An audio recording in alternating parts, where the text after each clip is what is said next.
Meanwhile, two prominent names are seeking to put the Pope on trial for crimes against humanity. Author Richard Dawkins and author and journalist Christopher Hitchens are working with British lawyers to see if the Pope can actually be arrested during a visit to Britain in September. Christopher joins me now with more on this. Thanks for joining us again.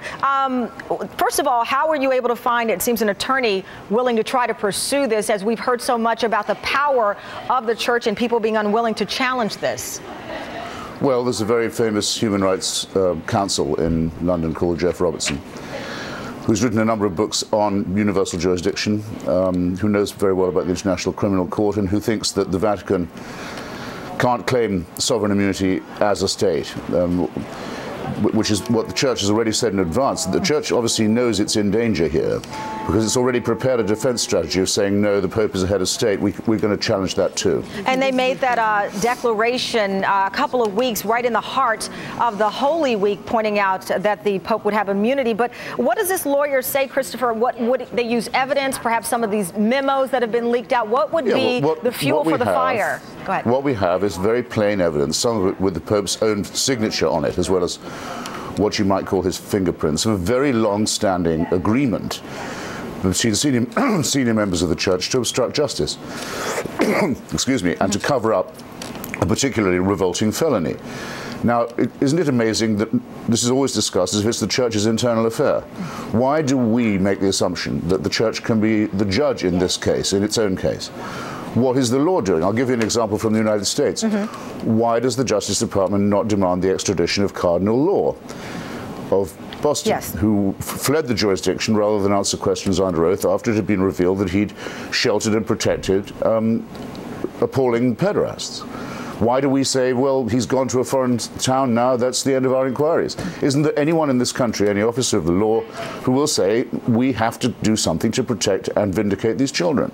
Well, there is one case in Kentucky. I might add, Cardinal Law was allowed to vote in the election of this Pope, who'd given him, in a sense, asylum from the inquiries in Boston, which had enraged the laity. And there are many who agree with you on that, Christopher, and we know that there's the case in Kentucky, which is why the Vatican responded about immunity. But let me ask you, there are people who say, listen, this is just a headline for us to chit-chat about, but the reality of being able to charge the Pope, of all people, with crimes against humanity will never happen. Well, let's see if he feels like coming to England and testing the proposition. That's the next trip we know he's going to make. Do you think that there would be some type of avoidance? Then all right, then okay, fine. Then consider the alternative.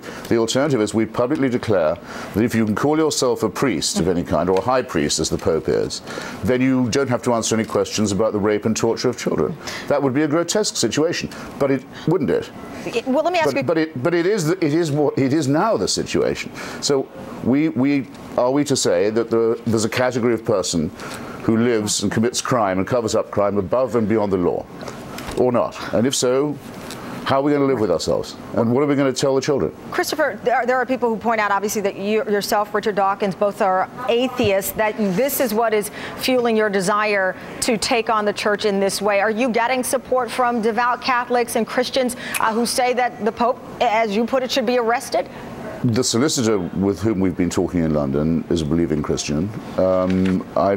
This isn't a test of church doctrine, it's a test of church conduct, and not of atheism, I would say of secularism, of the separation of church and state, or rather the non-immunity of church from law.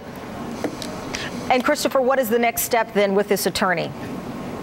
Well, I think we're going to approach the International Criminal Court first, because it doesn't particularly matter whether the Pope wants to travel or not. I mean, I think he could probably be served where he is. And then there are a number of other legal options. There are an enormous number of potential plaintiffs and victims, and of course we're taking advice from them and from organizations that represent them. If you look at the record now in Ireland, in Germany, where it's getting worse every day, the terrible 3 cases involving the Pope himself, the ones in Munich, the deaf and dumb school in Wisconsin, 200 deaf and dumb children, and the Pope says, let the poor man go. He's old now, he's ill, even though the diocese wants him gone. Then this completely depraved sadist, Father Kiesel, in Oakland, and the Pope's name is on the letter, saying, no, let this guy go too. Give him a break. He's too young.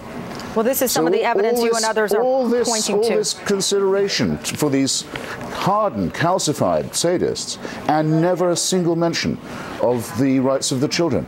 And only concern shown for the reputation of Holy Mother Church. Well, they've lost that now, haven't they? But I think that means also that they have to face judgment.